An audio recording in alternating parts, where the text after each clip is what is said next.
हाय, मेरा नाम राहुल। मैं वी आर लेजर फैब से बात कर रहा हूँ। हम एक्चुअली आयरन का फैब्रिकेशन सभी करता हूँ। एयरपोर्ट का, मेट्रो स्टेशन का सभी, मॉल का सभी आइटम करता हूँ। उसमें हमारा प्रोडक्ट एक्चुअली सभी मैन्युफैक्चरिंग करके हम कस्टमर को सप्लाई कर रहा हूँ इधर से। अभी व्हील वगैरह कुछ काम हमको आ गया तो हम सभी मूवल से परचेस कर रहा हूँ। अभी 6 साल हो गए उसका पास हम बिजनेस कर रहा हूँ।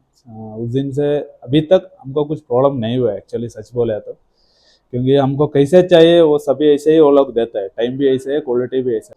अगर उसका पास भी हमें अगर कुछ सप्लाई होने के बाद कुछ इश्यू हो गया तो भी उसका रिस्क पूरा वही लेता है। अगर कुछ सॉल्यूशन है तो भी वो लोग हमारे को जल्दी उसको रिप्लाई भी कर देता हूँ। अभी तक एक्चुअली कुछ नहीं हुआ है, अच्छे से चल रहा हूँ। चलिए, हम बोल रहे हैं तो एक बेस्ट सॉल्यूशन है तो व्हील के लिए मूवल बेस्ट है, हम बोले तो।